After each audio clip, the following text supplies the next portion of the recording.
Can you subscribe to my new channel for support purposes? Ankara was a forgotten planet in the dark corner of the galaxy, far from bright stars and life. The fate of this planet, located in the middle of the desert, was what happened centuries ago with the search for immortality. While the desert winds carried the price of this immortality, the secrets buried under the sands had been silent for centuries. Anubis was the Prince of Ankara, but this title had never given him peace. His father, the Mummy King, had trained him with the friend who would one day take the throne, but Anubis did not want to take over this cursed world. What did it mean to be a ruler?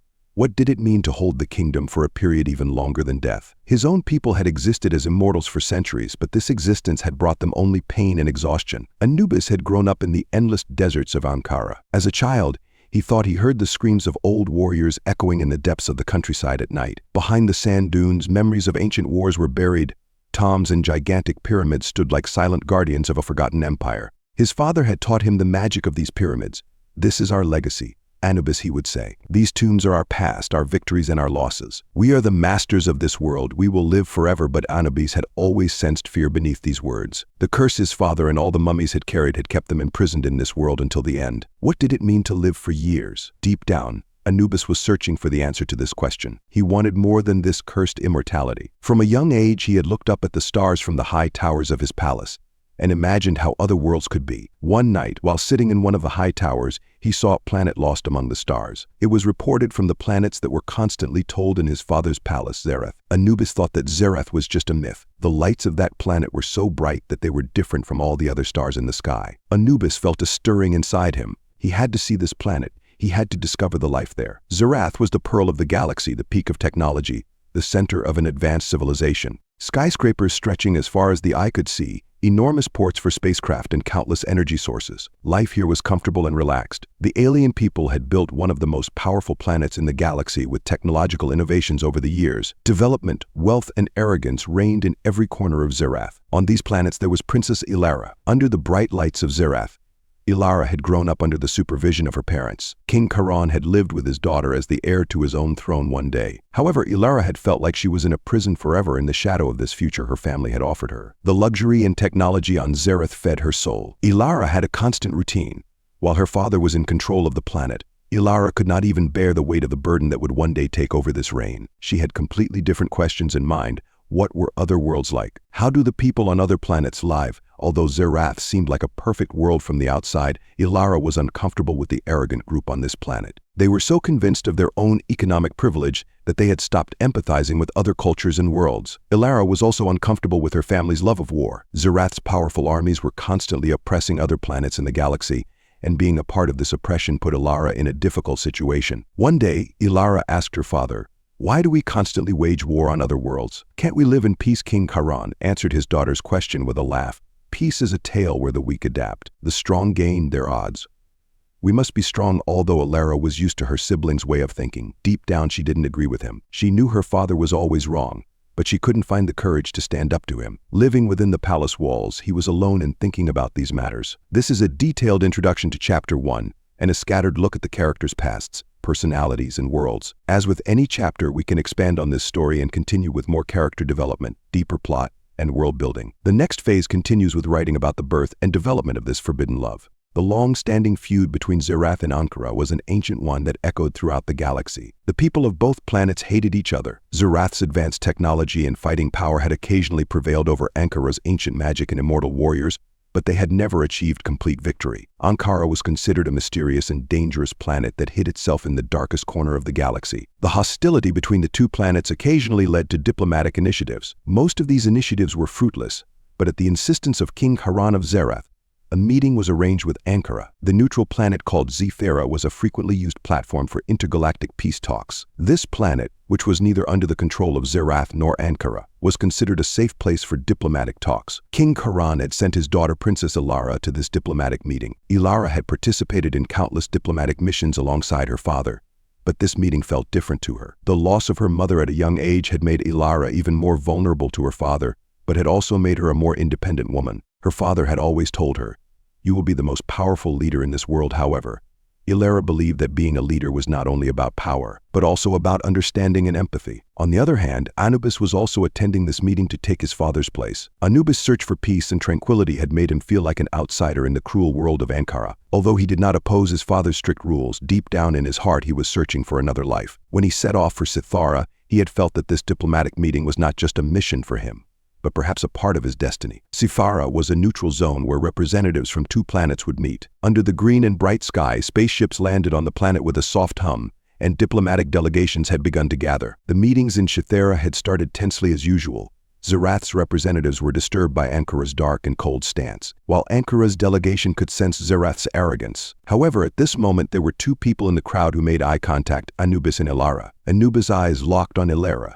who stood like a bright light in the crowd. Anubis had never experienced such a feeling before. Ilara, who was completely different from his dark and gloomy world, was radiating light. This light gave him not only beauty but also a sense of power and peace. Ilara, on the other hand, was impressed by Anubis' silent and dark stance. Her eyes realized that he was carrying deep pain and that there was a search for peace hidden behind this pain. While the diplomatic discussions continued in the meeting hall, Anubis and Ilara's gazes did not leave each other. Both of them felt that this encounter was not a coincidence. However, this feeling created fear in both of them. The hostility between Ankara and Zerath formed a great wall beyond these gazes. It was nearly impossible to overcome this wall, but the attraction between them defied this impossibility. After their first meeting, Anubis and Ilara could no longer suppress their attraction for each other. As the meetings continued, both of them participated in diplomatic conversations, but their minds were constantly on each other. While Anubis stared at Ilara for a long time without looking away, Ilara tried to understand the depth behind Anubis' silence.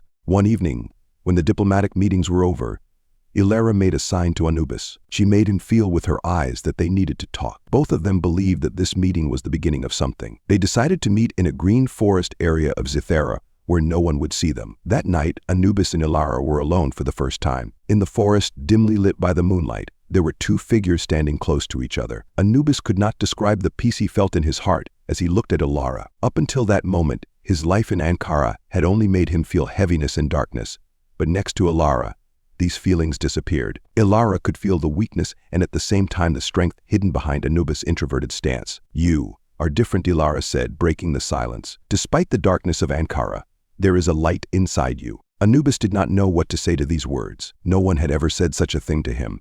He had grown up under his father's strict education for years and had been taught that he would one day be the ruler of Ankara. But Ilara did not notice the darkness inside him, but the light he carried. "You also have power," Anubis said. "But this power is not only on the outside, it is also on the inside. You are different too." Ilara smiled, but there was a slight sadness in her eyes. "Everyone in Zerath values power, but sometimes I think that power makes us lonely." "It's the same in Ankara," Anubis said. "Power and immortality. But no one asks the price." They both felt a connection at this point. They came from 2 different planets, 2 different worlds, but both shared the loneliness that came with power and authority. This loneliness brought them closer together. That night, Anubis and Ilara talked for hours. They talked about their pasts, their dreams, and their inner fears. Both knew that this meeting was forbidden, but they couldn't stop what they felt. Every time Anubis saw Ilara, he felt his heart beat faster. Ilara, on the other hand, found peace within her every time she approached Anubis. But this peace also brought danger. The enmity between the 2 planets forbade their love. Secret meetings had become an escape for Anubis and Ilara. After each diplomatic meeting, they would meet in the forest at night and deepen their feelings for each other. However,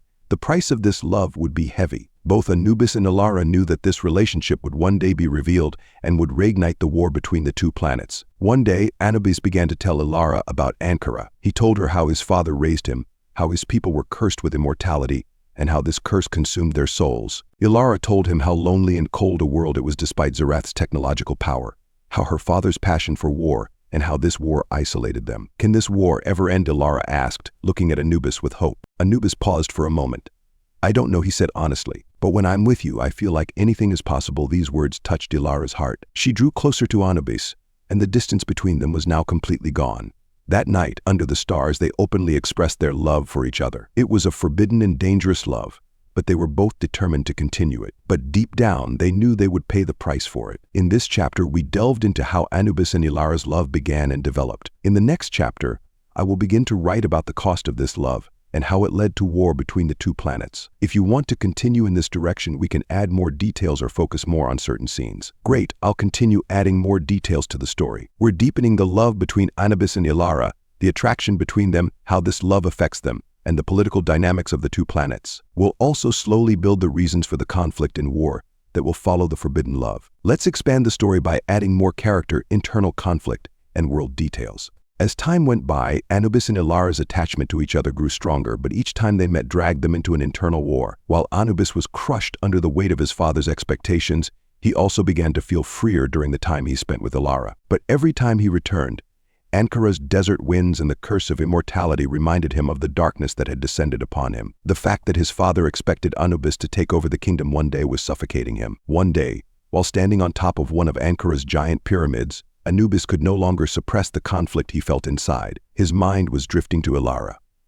Every moment he found peace with her, he felt like he was betraying his own people. But his love for Ilara was so strong that it was impossible to escape this feeling. Every moment he spent in Ankara contrasted with Ilara's bright world, and the darkness inside him became more apparent. The curse of his own people had determined his fate. But could he escape this fate? Could he abandon his own people, his father's legacy, for Ilara? Prince Anubis, a soldier, called out. Anubis shook himself from his thoughts and turned to the soldier. His eyes were still determined, but a great storm was raging inside him. "Does my father wish to see me?" Anubis asked calmly. "Actually, yes. His Majesty wishes to speak with you," the soldier answered hesitantly. "However, there is another task you must attend at the meeting. You have been ordered to participate in diplomatic negotiations with Zerath." This order made Anubis' heart beat faster for a moment. It would be possible to see Ilara, even if only for a few days. This thought seemed to calm the uneasiness inside him. However, his father's expectations continued to carry him on his back like a heavy burden. The dark lands of Ankara did not want to let him go. They were almost pulling him back. Anubis took a deep breath. "I am going to my father. Let the preparations be made." Zerath was considered one of the most advanced worlds in the galaxy with its advanced technology. However, under the prosperity provided by technology, Ilara's soul felt more and more trapped every day. Growing up in the shadow of her father Chiron, Ilara had always been raised as the ruler of the future. Zerath's military power provided superiority over other planets, and her father tried to gain more power against other worlds at every opportunity. However, Ilara felt a deep uneasiness inside her against her father's harsh and warlike attitude. After meeting Anubis, this uneasiness had grown even more. She found peace with Anubis, escaping the coldness of her own world. But she knew that this escape was temporary. Every time she returned to Zerath, her father's obsession with war disturbed her, dragging her into an inner conflict. As Ilara stood on the palace's wide balcony, looking out over the shining cities of Zerath, she struggled with the contradictions growing inside her. She thought of Anubis.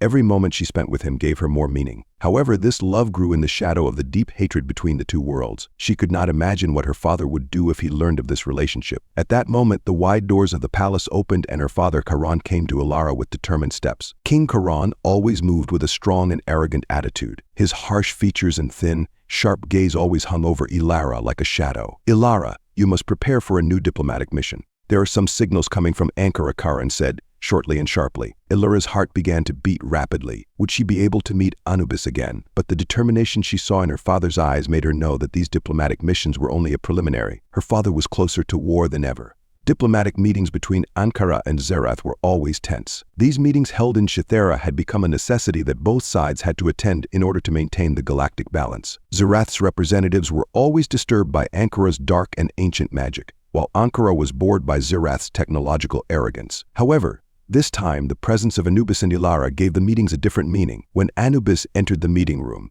his eyes immediately searched for Ilara. Although Ilara tried to maintain her diplomatic seriousness, knowing that Anubis was there made her deeply excited. However, this meeting was of critical importance not only for them, but also for the balance between the galaxies. When the meetings began, Zerath's top commanders began to make threatening speeches towards Ankara. King Chiron's strategy was clear: to emphasize Zerath's power and technology to corner Ankara psychologically. However, Anubis managed to remain calm with his father's teachings. His father, the Mummy King, always said, "Rule with actions, not words." Anubis kept this teaching in mind and remained silent. But he also noticed the concern he saw in Ilara's eyes. When the meeting ended, Anubis and Ilara took the opportunity to meet secretly. They escaped to a garden in a distant corner of Shithara. Ilara approached Anubis and said quietly, "You know this war will begin, don't you?" he said, his voice shaky and anxious. Anubis lowered his eyes.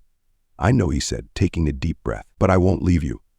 No matter what, even in the middle of this war, I will protect you." Tears gathered in Ilara's eyes. Their love grew more and more impossible as it grew, but neither of them could give up on this love. Anubis moved closer to Ilara, and looked into her eyes. "Even in this war, I will treasure every moment with you forever," he said. These words touched Ilara's heart, but she knew that the price of this love would be very high. Anubis and Ilara's forbidden love had become more difficult to hide. Zerath's agents had begun to notice Anubis and Ilara's secret meetings. One day, Ilara's closest advisor in Zerath, Tharuk, learned of Ilara's secret escapes in her relationship with Anubis. Tharuk immediately reported this to King Charon. When King Charon heard this news, he was furious. His own daughter was with the prince of an enemy planet. This could be considered not only treason but also an attack on Zerath's honor. Don't forget to subscribe.